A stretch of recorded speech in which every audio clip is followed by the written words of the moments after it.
Every lesson is a lyric in the universal song. Oh, the lessons of the journey, I weave them in my song. Hello and welcome to Lessons of the Journey, where we discuss the stuff we actually needed to learn in school with Coach Jen and Coach Nicole. We are so grateful you joined us today. Thank you for being here with us.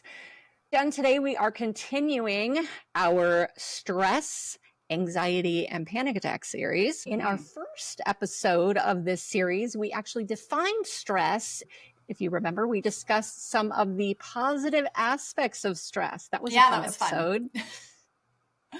In our second episode, we discussed why our current society, with all of the modern conveniences we have, why do we have such high stress levels?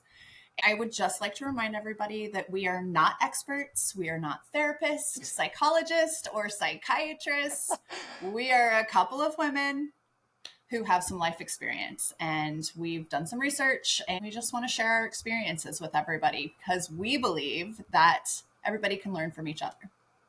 I want to start today discussing some of the key differences between anxiety and panic attacks, because I know that these terms are often used interchangeably. Some people may think, well, there's three terms because there's anxiety attack, and there's panic attack. The term anxiety attack may actually be used just to refer to episodes of heightened anxiety, but it actually doesn't correspond to a formal mental health symptom or condition. We're going to talk about anxiety. We're going to talk about panic attacks. Now, not all humans will experience panic attacks, but if you are human, you will experience anxiety in some form. We can say that's a positive. At least I can say I'm human if I have anxiety. A couple of key differences between anxiety and panic attacks is the duration. Anxiety is often more chronic. It's a long-term experience, while a panic attack is very intense but very short-lived. Typically 20 to 30 minutes max. The other key difference is intensity. A panic attack, it's much more of an extreme, immediate physical symptoms. Think fight or flight. Well, anxiety tends to cause persistent discomfort that is less overwhelming in the moment, but it can last a very long time, weeks, months. The last difference between them is the sense of control, which is so interesting. Anxiety can be more manageable and tied to specific worries. You can actually go, oh, I'm concerned about this, and this has turned into anxiety for me. While a panic attack can actually feel completely uncontrollable, a sudden onset of symptoms that often seem very disproportionate to the situation. We talked about stress. We put that in its bubble. Now we're putting anxiety and we're putting panic attack in their bubbles. So anxiety has symptoms, and more than likely, if you didn't know it was anxiety, when I go through these, you're going to be like, oh, I guess that was anxiety. Some symptoms of anxiety, they're generally milder, like Nicole was saying, than actual panic. So you might experience restlessness or a nervousness or an unease. You might have trouble concentrating. You might feel on edge, tension in your body or in your muscles specifically. You might be feeling fatigued or easily exhausted at just life in general. You might be extremely irritable. Irritability is definitely one of the symptoms. Sleep disturbances, difficulty falling asleep or staying asleep. The symptoms tend to occur gradually, and they might fluctuate over time based on specific triggers or stressors that one might have. That's good to know, because as I was going through this, okay, I know I've suffered from panic attacks, and I'm human, so I must have suffered from anxiety. It helps to hear those symptoms. Let's go into the panic attack symptoms. As I said, panic attacks are more intense. It's acute symptoms, often accompanied by a feeling of overwhelming fear or panic. It doesn't have to include everything, but these are ones that it can include. Sudden intense fear or dread, often without a clear cause. Heart palpitations. You see this in TV shows. They went to the emergency room because they thought they were having a heart attack, and it ended up, it was a panic attack. Please, if you feel like you're having anything to do with your heart, though, go to the emergency room. Coming from a woman who actually went to the emergency room when she was pregnant because she was having pains, I had gas. Okay. Like, Yeah. play it safe. Always play it safe. Yeah. If you think your heart is doing something you shouldn't do, go to the emergency room. That being said, sometimes you'll be told you're having a panic attack. One of the other symptoms, shortness of breath. You can't take a deep breath, dizziness or lightheadedness, almost that feeling of you want to pass out, nausea or stomach discomfort. Chest tightness or pain, again, can kind of lead to that, hey, am I having a heart attack? Shaking or trembling. Now, remember when I said this is a fight or flight thing, we're getting that drop of adrenaline and cortisol. That's causing that shaking sensation. Often that will happen and continue a bit after you're done with the panic attack. At least that's what I've experienced. Sweating. Yeah, that's always fun. Chills or hot flashes. You can go either direction. And that sense of impending doom or the fear of losing control. Yeah, nobody wants to feel that way. Mm-hmm. Feeling detached from reality or oneself. Interesting word I learned. This is called depersonalization or derealization. I don't know if you can spell those words in Scrabble. That could be worth a lot of points. Note taken. The intensity of symptoms during panic attack is typically much more severe than regular anxiety. It's a very heightened feeling. So Jen, do you suffer from anxiety and or panic attacks? Tell us about your experience. Yes. Okay. Being that I am human, I absolutely have experienced anxiety. I probably am currently in this moment experiencing anxiety over several different things going on. And I like to say, what's the alternative? I'm human or I'm dead. And so we don't want that. So we manage it, right? We understand the signs. That's what we were just talking about. I can point to two. I believe that I've had 2 panic attacks in my entire life. And one, I can attest to what you were saying. Oh, it doesn't feel like I should be having a panic attack. It just came on for no reason. I was working with a friend. I was totally out of my element, but I was helping a group of friends open a new office. These folks were environmental engineers. Could I tell you what an environmental engineer does? No.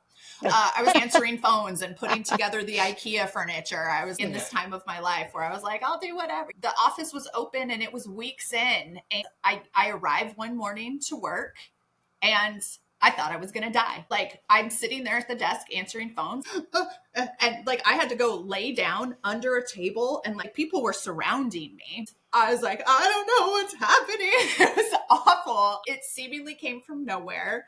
It lasted for maybe a couple of minutes. I don't know, because I thought I was going to die. And then it went away. All of those things that you were talking about, the heightened heart rate, the sweating, just it was not normal anxiety. I thought I was going to die and I couldn't tell you where it came from. I specifically remember that one because it was very strange.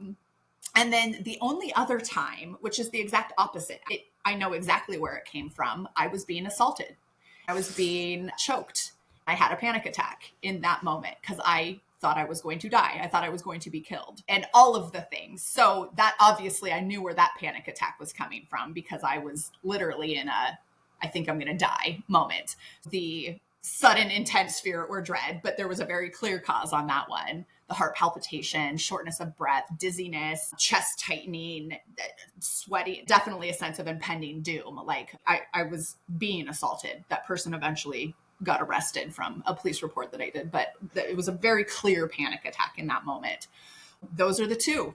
Yes, I have very different experiences. I'm kind of the person that would be, oh, what's the pattern? 2 very different experiences. And I am very aware of them because there've only been 2 in my entire life. Wow. That's my story. Very different from anxiety. I know well how to manage anxiety at this point in my life. What about you, Nicole? Do you suffer from anxiety or panic attacks? First of all, one of the reasons that we have panic attacks is so we can recover from experiences like you were talking about. When you're being assaulted, that's your fight or flight, dropping adrenaline and cortisol so that you can somehow get fight or flight at all the other Fs. I'm so sorry you went through that experience. That's horrible. Yeah, that's absolutely awful. In answer, yes, of course, I suffer from anxiety. I think anxiety is just a part of life, just like stress, and we want to use it in its positive way and not let it control us. When it comes to panic attacks, I would have to estimate the number. It all started after I had my first child. I had not had my second child yet. I remember my very first panic attack. As you said, I thought I was dying. I had actually smoked marijuana. And by the way, that was the last time I smoked marijuana. It was because of this. It's also why I don't drink. Alcohol gives me panic attacks. There are correlations for me. That's good to know about yourself. It doesn't mean if I don't drink or smoke pot, I'm not going to have panic attacks, because I still have them. They're much less now. I've probably experienced somewhere between 30 and 50, but that first one was, I remember the feeling of it started right at the crown of my head. It just washed over me. And it was this horrible dread. I was in a fetal position telling my husband, how are you going to take this baby by yourself? Oh, I was no. convinced I was dying. It was a horrible experience. After that, everything that I would do that I hadn't done since I had a panic attack, I thought to myself, is this going to cause a panic attack? The thought starts the stomach pain. You get that nausea. Anytime I get a panic attack, it's instant nausea. What happens is I'll get nausea from something else, and suddenly it's, oh my God, am I having a panic attack? Yes. It becomes this chicken or egg scenario for me. It's like anxiety of having the panic attack. Yeah, Oh my exactly. gosh. I tested the alcohol theory years later. I was at a friend's house, like I was sipping on some wine, and I was like, this is great. I'm feeling good, and I'm preparing the kitchen, so I'm distracted. Maybe this is just a mind thing. I'm doing my thing. I'm fine. And 20 minutes later, panic attack. I have a difficulty with even going to the doctor. Do not give me heavy painkillers, because I can't do it. I will have a panic attack. I know that sets me off. Interesting, and I don't know the correlation here, but my father suffered from panic attacks. My oldest also suffers from panic attacks. I'm wondering about the genetic links. I didn't do the research on that. That being said, I think there might be. I also remember the one time my husband had a panic attack. After he had it, he looked at me and said, I had no idea this is what you've been dealing with for all these years. And that's usually what happens if you're someone who suffers from panic attacks. You will tell people, they'll go, yeah, it's stress, it's anxiety. And you're like, no, you don't understand this. And then they'll have it. You'll get the phone call. I'm so sorry. I did not understand what you've been dealing with all these years, because it's horrible. You think you're going to die. You do think you're going to die. To go through that 30 to 50 times in your life, Nicole. Oh my gosh. Yeah. I have gotten to a point where my panic attacks can last 30 seconds because I know what it is. A lot of it is having the knowledge and the ability, which we're going to be discussing some of these things, which I love, because having that knowledge makes me go, oh, the reason I'm shaking is because the cortisol and the adrenaline just dropped into my body. Yes. It's not because I'm dying. I understand what's physically happening to me. I'm okay. I can sometimes even stop it and go, wait, I'm not going to do this. And that's very interesting, but you have to have so many to learn to do that. Yeah. I don't wish that on anyone. Yeah, no. I really don't. Yeah, I'm great at knowing when I think I'm going to die. It's not real. If I put that on my resume. What are your strengths, Nicole? I know I'm not going to die. One other panic attack experience I had, I was just getting back into real estate. I sat down with my mentor to lunch. I sat down and I had a panic attack. I stayed fully calm through the shaking. My hands were shaking. My legs were shaking like crazy under the table. I was sweating. I went to the bathroom. I cooled my face off and I thought, I'm not going to stop this meeting. This meeting's important to me. I think the reason that I had the panic attack had more to do with I was getting into something that was really outside my box. As I get older, that becomes more difficult. I love to travel. I have travel panic attacks sometimes. Oh. And I've just told myself, look, it's okay. This is happening. I'm not going to stop traveling. I'm not going to let this stop me from living my life. I'm going to keep control of this. The bummer part is, for most people that suffer from a lot of panic attacks, they can get a pill for it. Well, because alcohol and marijuana and pills give me panic attacks, I'm the one person, I can't take anything. Have you tried though? Have you tried the pill, No. or you just won't even go there? I won't even do it. I won't even do it. I'm very adverse to taking pretty much anything because of that. I'm scared of surgery. I'm not scared of being put out. I'm not scared I won't wake up. I'm terrified of them putting me on pain meds. because I don't know what's going to cause a panic attack. I've got them under control at this point. And, that just makes me really nervous. I wonder, as we're talking about this, because I'm very aware of my body, I know that you are very aware. So any physiological changes, for example, alcohol, any type of smoke, marijuana or nicotine or anything, your heart starts beating faster. Things change when you put alcohol inside of you. Physiologically, changes are happening. I'm wondering if, because you are hyper aware of what's happening in your body, if you go, something's changing and I'm not aware of it, you go into preservation mode, and that's the panic attack. I'm wondering if there's like physiological. That's what I thought. But when I tested it with the wine that day, I was not thinking about it at all. I was like, oh, I'm good. I'm fine. I was doing things around the kitchen, prepping food. And then suddenly it just hit. I went, oh, shit.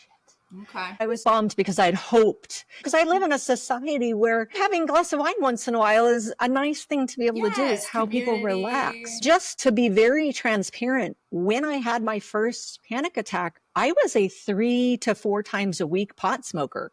Oh. And that is the last time I smoked marijuana. I quit cold because that can never happen again. For a lot of people, one of the things that they'll do for anxiety, for stress, is smoke pot. That's interesting. So you were a new mother, and I know was. that I am a different person after having children than I was before. Now, both panic attacks that I reference, no children. I have not had one since, but I do know that I worry about things that I never thought of ever in my pre-child rearing life. I'm anxious about everything. And it's not about me. It's about them. How do you protect? How do you, nurture, all of those things? I get anxious, but I've not cleared panic yet. Let's keep it that way. That way. And I do wonder the genetic link, just because my son and my father, and my father helped me a lot. He gave me a lot of breathing exercises, a lot of ways to control. Let's talk about the key differences between stress and anxiety, because we were talking about stress in our first episode. We're talking about anxiety. We're moving into panic attacks.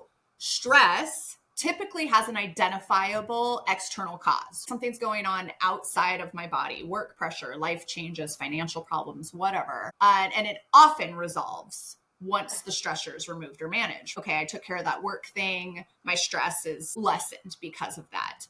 But anxiety is more about an internal experience. It can be triggered by stress. Stress can be the trigger, but it tends to persist even when the external trigger is not there anymore. Anxiety can occur without a very clear cause. Stress is natural and it's a temporary response. But as we talked about in our first episode, if it's not addressed, it can fuel anxiety, especially when it creates an ongoing cycle of worry, physical tension, exhaustion. None of those things are good for us.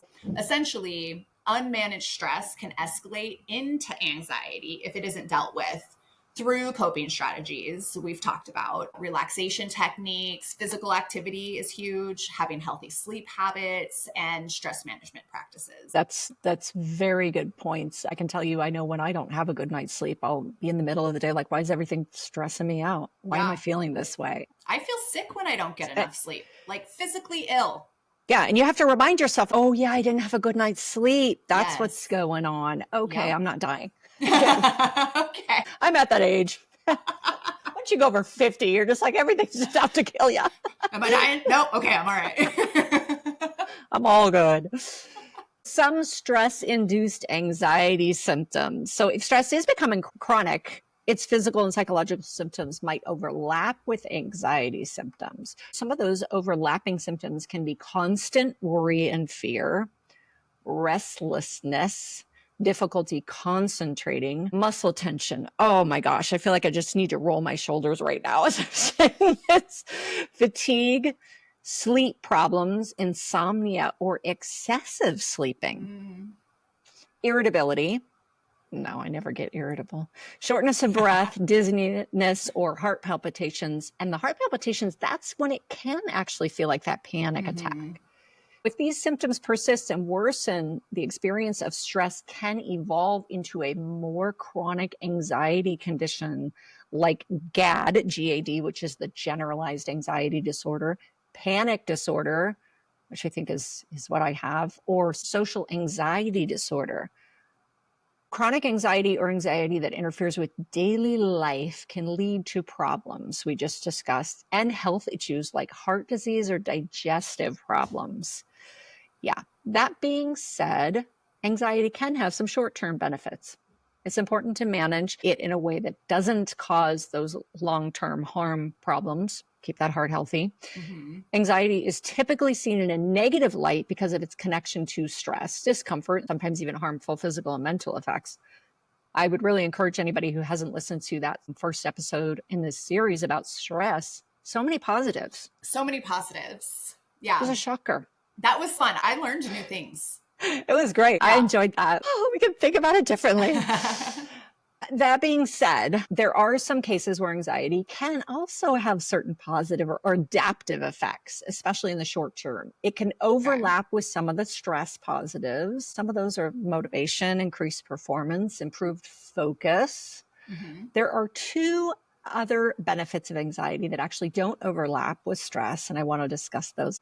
Okay. The first one, and Jen, you hit on the survival mechanism. Mm-hmm. No one should have to deal with that experience. I'm so sorry again that you went through that.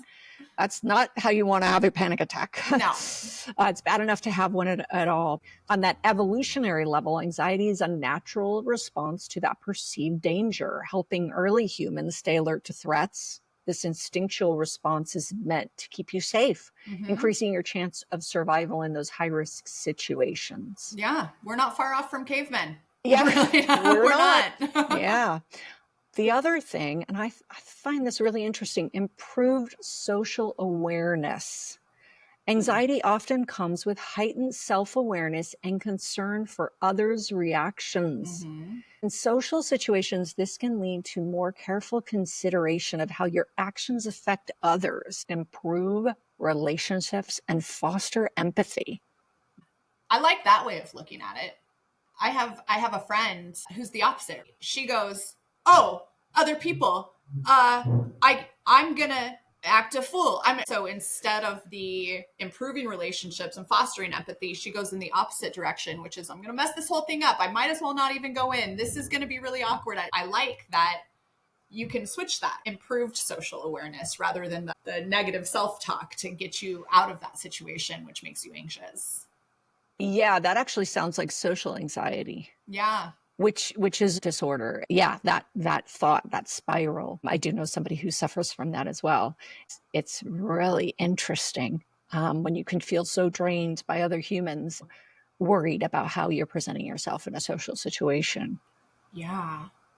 Oh, I wouldn't diagnose that. That brings up an interesting thing. A coach, if it's a good coach, they need to know where that line is. You can coach somebody very effectively up until there's that actual disorder or the actual thing that doesn't allow you to move any further in that type of coaching, where you really do have to refer back out to a medical professional, whether it be a doctor, a general practitioner, a psychiatrist, a psychologist. To a certain extent, yes, we can work within those boundaries. And if it needs diagnosed, a good coach needs to know how to go, hey, you need other help here. This is where my job ends, and a medical professional needs to step in for you.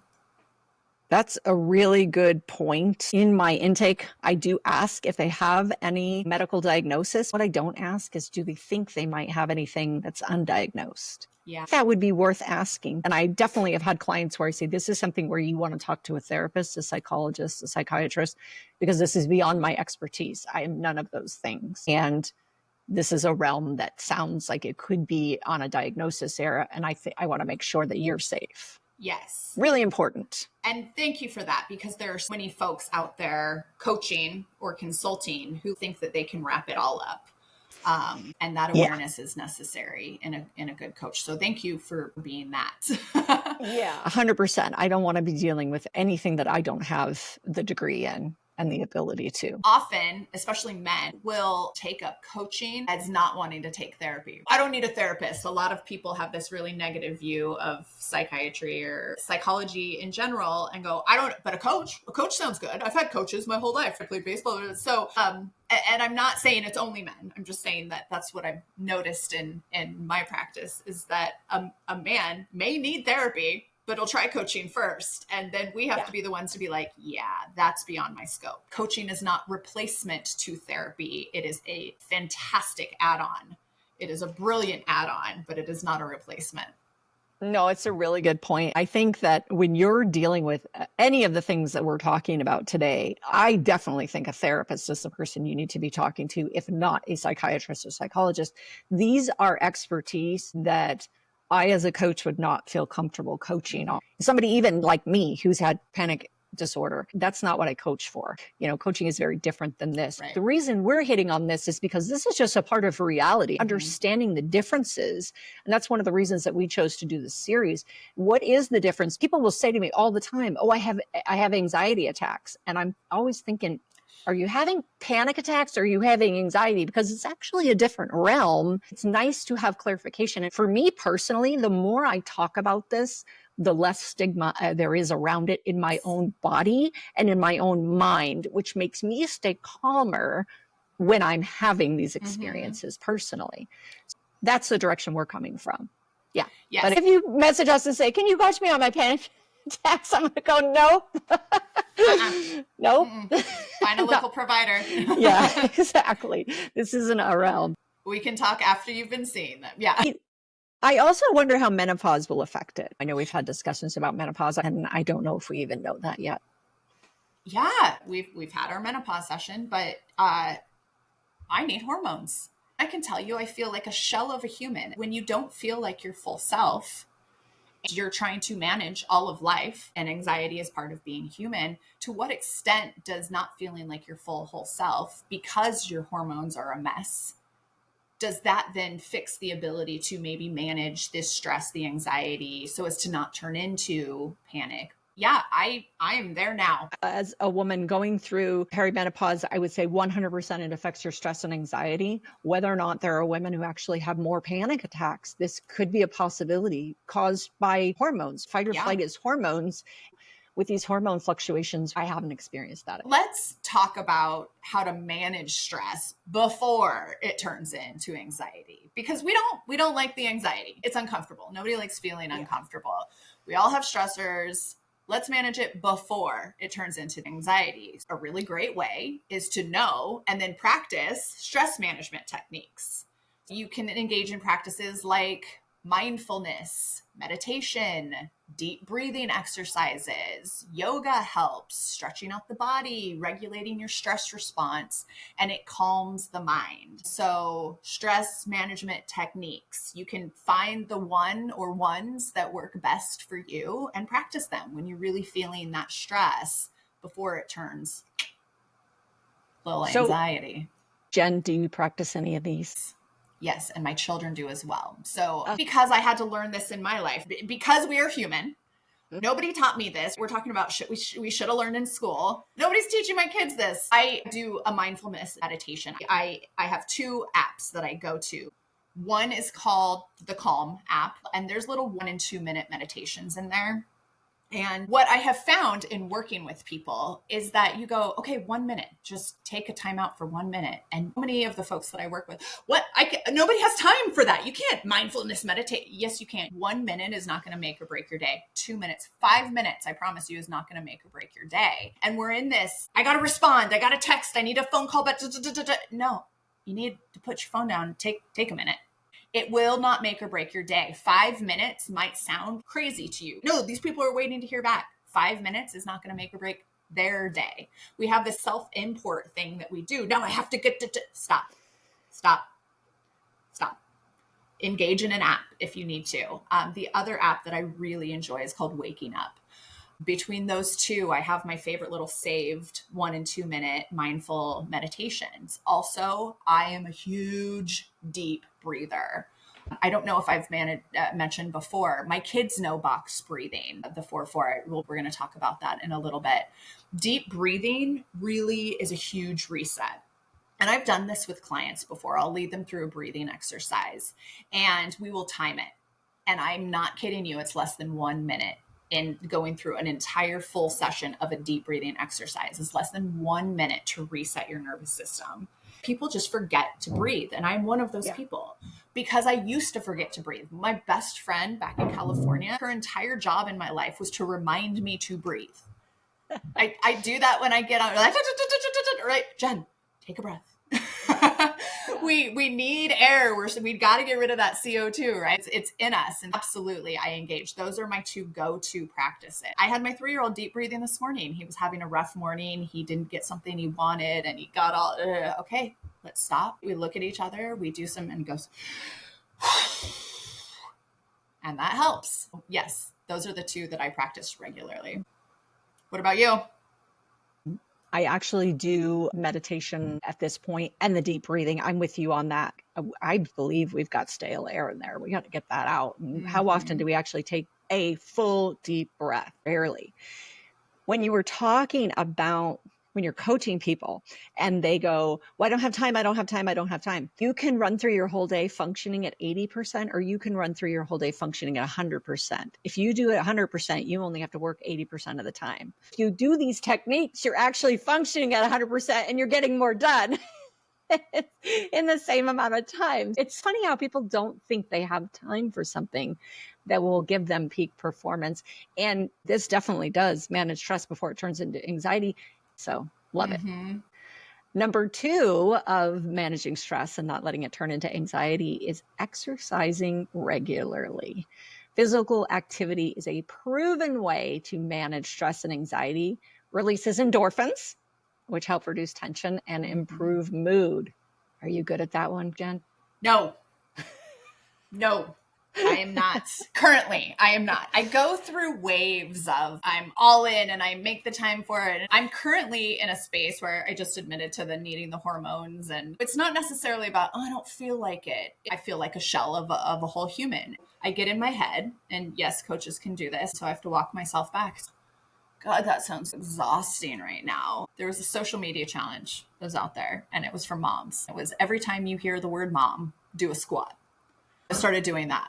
I'm getting some squats in. I will tell you that. But I'm not taking the time to go walk a couple miles right now. I'm just a little bit out of it. Right? I was in it a couple of weeks ago. Yes, endorphins are real, and it really does reduce tension and improve mood. I know you are religious about your exercise. Yes, I am. As long as I'm not on vacation, I'm at the gym 4 to 5 days a week for sure. And hiking once a week if it's not freezing. Yes, I'm very good about doing that. I need all the good benefits of exercise, definitely important. And as we've talked about before, I know that for me, I need to go somewhere where people are counting on me to be there. Otherwise, I ain't getting out of bed. So, yes. Setting yourself up for that success.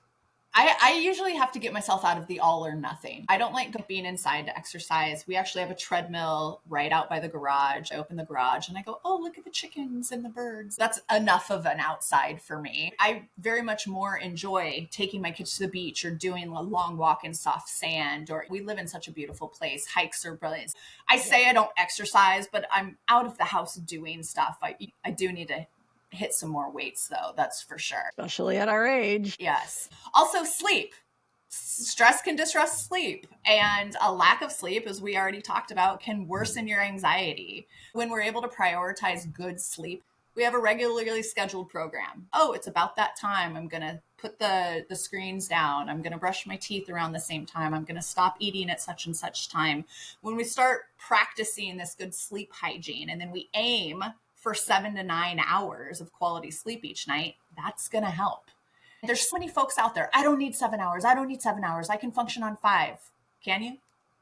To what extent does that actually impact or lessen your performance? There's so much science out there now about good sleep.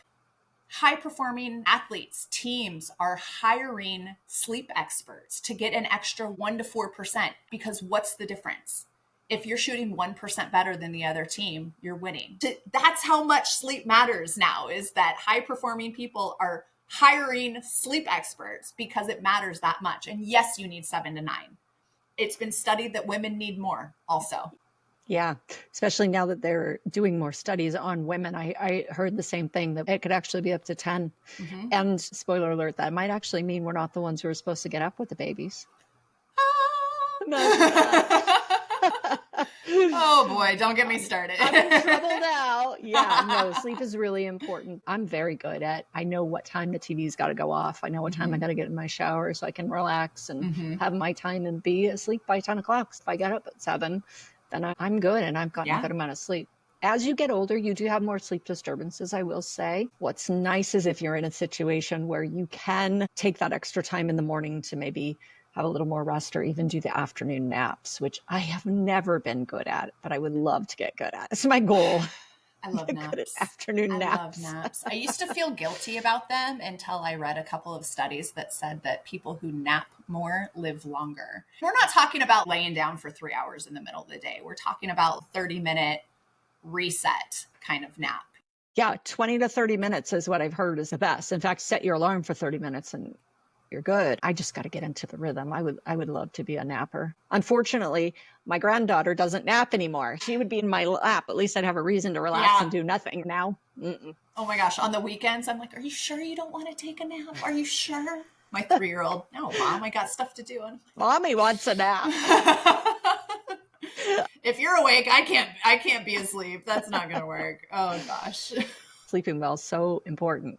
Yeah. Another thing that's really important is social support. Yes. We've got to talk to friends, family, therapist, coach. Social connection and expressing emotions can help release pent-up stress. Number 1 predictor of happiness, relationships. Yes. Got to have your tribe. Yes. If you don't have one, find one. Find one. That's the thing. Create community. That's what, in all of those blue zones, the people who live the longest, they go through what is it? Community is in the top 3 things as to why people are living longer. Just like you going and having somebody rely on you to be there. It gives you a sense of purpose. You got to show up for other people, not just for yourself, and allow other people to show up for you. We often, just as humans, because we don't want to be a burden, we go, oh, I'm feeling yucky. I don't want to give it to other people. So I'm just going to shove it down. I'm going to pretend that everything's okay. And that's the worst thing you can do. You got to talk about it for exactly the reason we're doing this podcast. There are people that can learn from you. If you start the conversation, things will come up. You will learn, you will connect. And most importantly, you will finally understand that you are not the only one.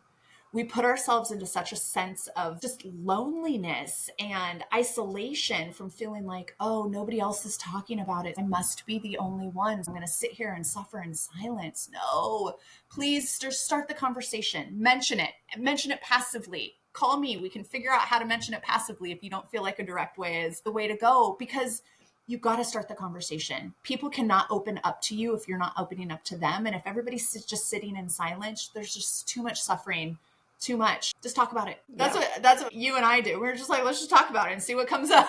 There you go. It's so true. I think this is a failing of our country is the way we treat our seniors. We have so many seniors that are literally dying of loneliness. If you're a younger person and you're looking for someone to hang out with that will listen to you, find a senior. Like, as long as you'll go to them, there's a lot of seniors you can friend. I feel like in this country, it would be really cool if all of the senior facilities or senior homes were next door to elementary schools. That'd be cool.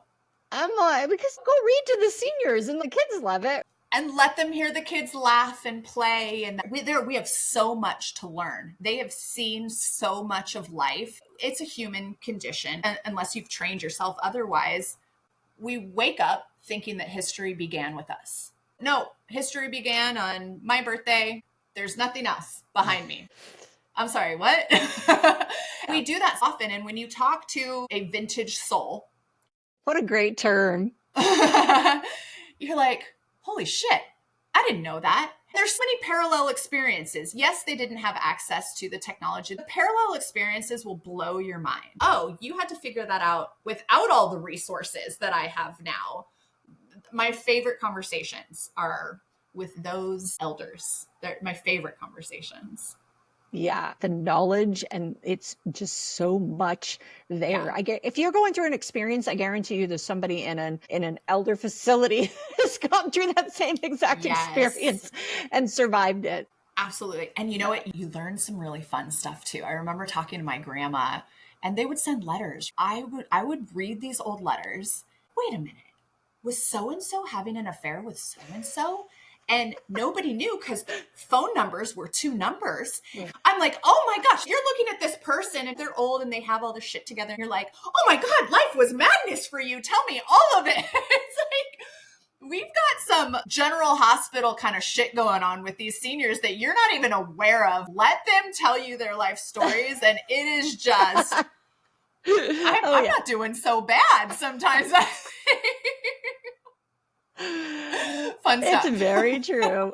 Mentioned the blue zones before. Part of why people are living longer or managing their stress better is healthy nutrition. A balanced diet can definitely improve your physical and your mental resilience. Yes, your mental resilience as well. Your food matters. Too much caffeine, sugar, alcohol, they can certainly increase stress, which turns into anxiety. My mom always used to say, shit in, shit out.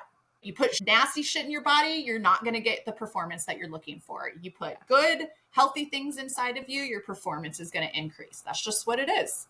Just remember, Jan Davis, shit in, shit out. That's why you don't feel good. That's why. It's true. How you eat highly affects. If you're feeling stress, how you're going to handle that has a lot to do with what you've put into your body and how you're feeling. We all know it. We've all done it. Every one of us has had that experience where we've eaten the shit and then we feel like crap. You did it to yourself, like having a hangover. You did it to yourself. I'm a big proponent of healthy nutrition, and that just affects so much of ourselves. So, absolutely. Time management. Think about it. We all have stress. We all sometimes have anxiety. How much we're feeling and to what degree has a lot to do with how we are managing our time. You got to organize your tasks. You got to prioritize what's most important. Break down larger tasks into smaller, manageable steps. Go listen to the goal setting episode. Yeah. This is what we talk about. Breaking things down into small enough, manageable steps so it doesn't feel overwhelming. Yes. A lot of these things are the ruminations in our own head. It's our physical body and our own head. When we're ruminating about too many things because we haven't broken them down, we're trying to eat that elephant in one bite. We got to do tiny steps and make our lives easier. And it really is time management. So many people default that, and it's something you can control. I'm so controlling. I want to control the entire universe. Well, here's something I actually can control. I'm really excited about it.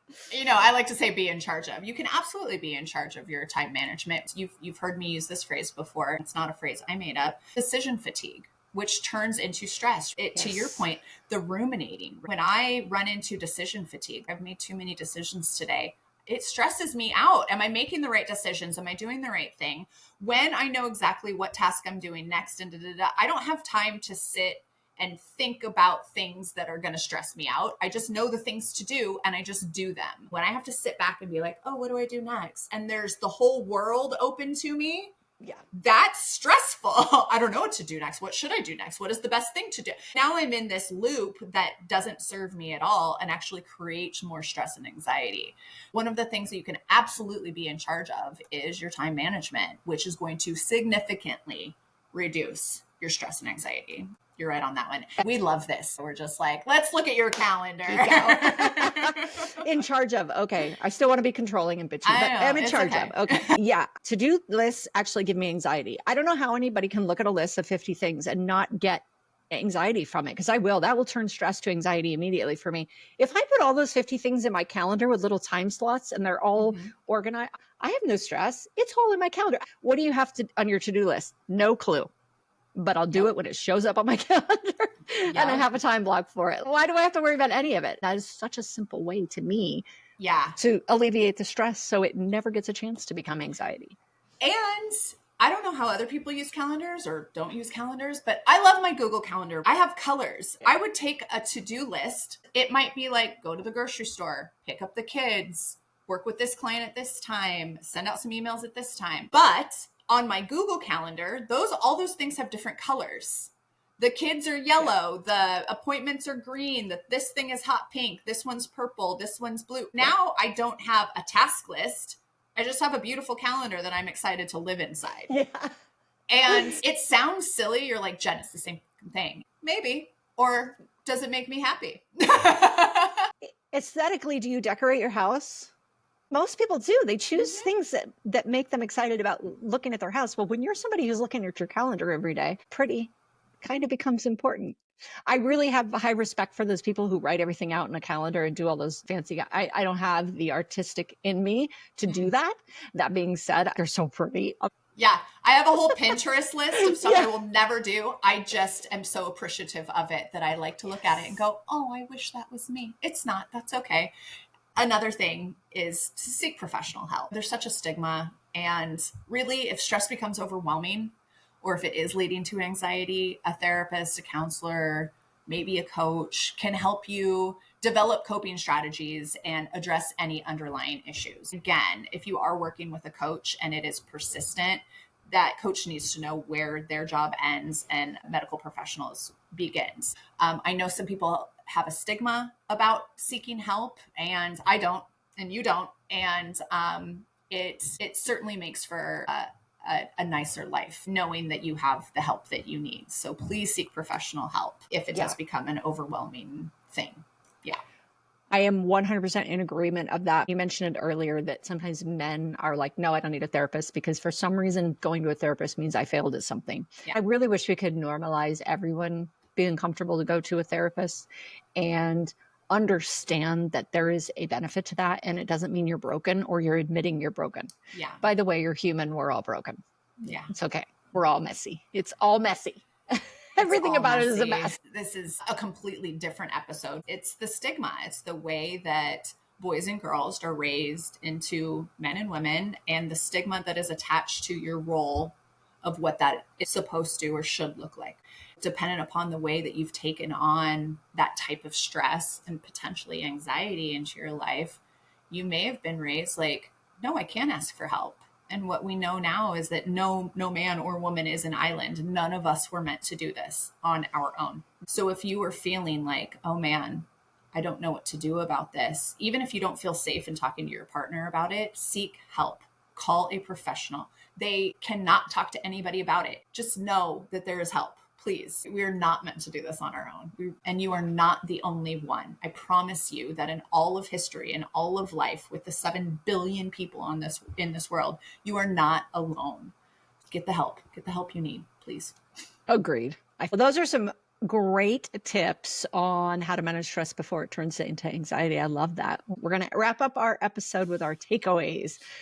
I'll go first. I did not know that you suffered from panic attacks seemingly your whole life. And just knowing those 2 times where I thought I was going to die, really, my heart goes out to you for like having gone through that experience. I don't have anybody in my life that's like, oh yeah, I suffer from panic attacks.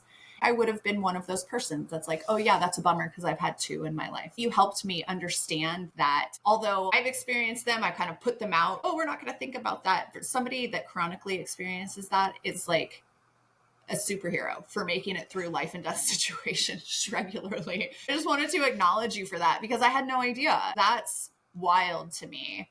I just have a better sense of empathy now that that's clicked, that that's actually a thing. So thank you for that.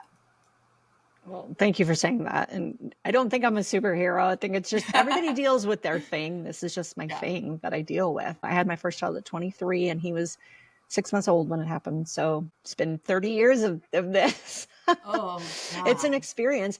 I will say having this experience has made me live a cleaner life just because I can't drink or smoke pot or do any drugs. Maybe it's a boringer life. I don't know. It is what it is. That's my takeaway, is that we can look at anything. There are always different sides and perspectives of things. When we first started this series, I think both of us were like, well, stress is a bummer and anxiety is a bummer and panic attacks are a bummer. And yet we saw that stress has a lot of benefits. Anxiety has some benefits. And the one thing about panic attacks is at least there's a level of empathy, as you said. That's a really valid point. For me, the key takeaway is anything can be looked at that way. How can you look at things in the world and go, God, that seems like a bummer, but maybe there's some positives there.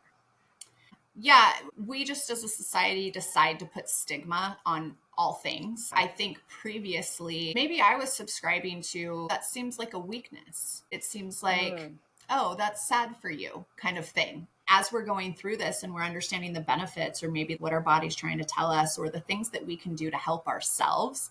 And as you mentioned, now I know the pattern, I know what's going on, so I can kind of walk myself out of it. It doesn't mean that physiologically I'm not experiencing these things. It's just that mentally I can be like, okay, this is what we're going to do and kind of help ourselves through that. That's why I said superpower, because before when I might have thought, oh, that's a weak individual would just sit and have panic attacks. Very clearly it's not. This is something happening in your body that you cannot control or even perceived be in charge of, and how to walk yourself through that and be like, okay, now it's not a 5-minute thing. Now I can just, right? I think that's superhuman. I do at this point. Very sweet. I said that. The book, Don't Sweat the Small Stuff, older book, such a great book. My husband still sometimes read chapters of it at night. One of the chapters that he did was everyone comes to him and wants to increase their ability to handle stress. And he says, decrease your ability to handle stress. You're not taking so much of it on, letting it wash over you instead of taking it on. That's such a good way to look at it. Decrease how much stress you want to handle. Don't just become that person who can take it all. I can take all the stress and it turns to anxiety and can still take it all. You don't have to be that person. Don't get me started on my words. The I am stressed versus I have stress are two very different things. I am is the most powerful statement a human can make about themselves. Choose your words wisely because your own brain is listening to your own voice tell you how it is. When you can shift the perspective, which is the shift in the language, you can say, I have stress. I'm carrying stress. Yeah. I am looking at this as a stressful situation versus I am stressed. Your whole stigma, you take it all on and you don't have to. Understand that this is an experience and that it's not your persona. It's not your essence as a human, and that there are ways, as we've discussed today, to move through that to help yourself. Yeah, lower your tolerance to stress. Don't increase it. Love that. We ready for questions? Love questions. Can I go first? Yeah. Okay. What do most people underestimate about you? Okay. The first thing that comes to mind yes. is actually a backwards underestimate, if this makes sense. Stay with me on this. I am 6 feet tall. I am a large woman. I am broad. I'm a big girl, right? Big people have versions of that. I can say that about myself. I'm a former athlete. I'm very outgoing. I am seemingly bold. I think that what people underestimate is my sensitivity, my little girl inside, my need to be loved and seen and heard. I'm not just this, in your face all the time. I'm can be that. That is actually less of my whole. And it's still what most people see in the forefront. So the underestimation is my sensitivity, my like childlike nature, my just want to be like a teddy bear kind of thing. And I can be quiet and I can be still in those mindful and breathing moments. That's where I'm underestimated by most of the people who see me. That's a good answer. Thanks. Yeah, I can see that. Yeah. Okay, I like this one. I don't know where it came from. It's kind of a fun one. Okay. What would you do first if you were invisible for a day? Oh my gosh. Okay, if I was invisible for a day, I would not want to listen to people's conversations that I know, especially if they're talking about me. I've already said mind reading, no thank you. I don't want to know. I know what crazy stuff goes on in my mind. I don't want to hear about the whole thing. Oh my gosh. Okay. I know. That's such a tough one. What would I do first? Okay. There's so many things though. I'm going through my head and I don't know. If I was invisible, the first thing I would do, honestly, scare the shit out of my husband. Especially if he didn't know. That would be so much fun. Just like move shit around. He'd be like, what is happening? Just mess with Tim somehow. First of all, he would love it. And second of all, especially if he didn't know, he would be like, what is happening? He'd be like, I need Nicole to come back. I had some things happen today I got to talk about. I don't know, because in your head, you could rob something, but I wouldn't do that. We could steal something, but I wouldn't steal something. I mean, maybe medicine for somebody who needed it or something like that. I think I'd mess with my husband. That would be so much fun. That's awesome. I love that. Oh, I would sneak onto a plane and go travel somewhere that I haven't been before. Or Yeah, but my husband can't come with me. So yeah. like, I don't know. Where do I want to go that I'm sneaky? Yeah. And like I said, I don't want to hear people's conversations about me. I don't want to read Yeah. minds. I don't want to listen. I don't want to be the fly on the wall. I really don't. You think you do until you actually are. You can't unhear things. Exactly. No. If you hear something that you didn't want to know that. Yeah. Now I'm carrying this information, and I just I can't. Conversations are private for a reason, you know, and especially if they're about me. It's like I want people to be able to vent and not me hear it or whatever. I don't know. I'm a polarizing person, so yeah. sure, Well, this was a tough one. I was like, okay, what? I love your mess with Tim. My thought was, I was like, oh, I would probably go. And I don't know why I'm answering the question I just asked you, but it was a tough one. My first thought was I would go to my kids' school and just watch how they are at school. That would be interesting, especially in a public setting, right? Yes. Like watch your kid. I wouldn't. How are they away from private, me but in this setting? without me being there, how would they behave? That would be interesting. Oh, I like that. Yeah, my kids are older now. I don't want to know what they're doing. Yeah, I don't have any. No. Well, when they were younger, like your granddaughter, because we garner so much joy from witnessing their lives.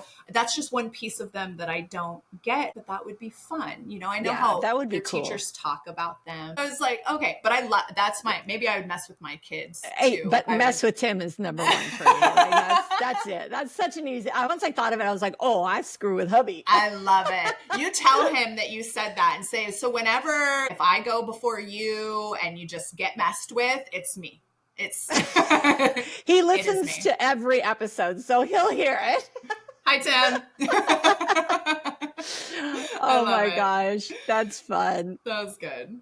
I'm glad we found out a little bit more about each other and a little bit more about anxiety and panic attacks. Yeah. I love that we're having the conversation for those folks that are like, oh, maybe that's what I've been experiencing, because we didn't learn about this. Just spreading some information. Our hope is to help. That's what we're doing here.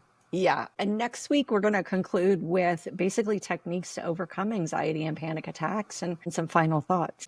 This was fun. Yay. Thanks for your time today. Thanks, everybody, for joining us. And we'll see you next week. Take care. Bye. Bye. Write your lines with passion. Let your spirit freely roam. The lessons of your journey will lead you safely home.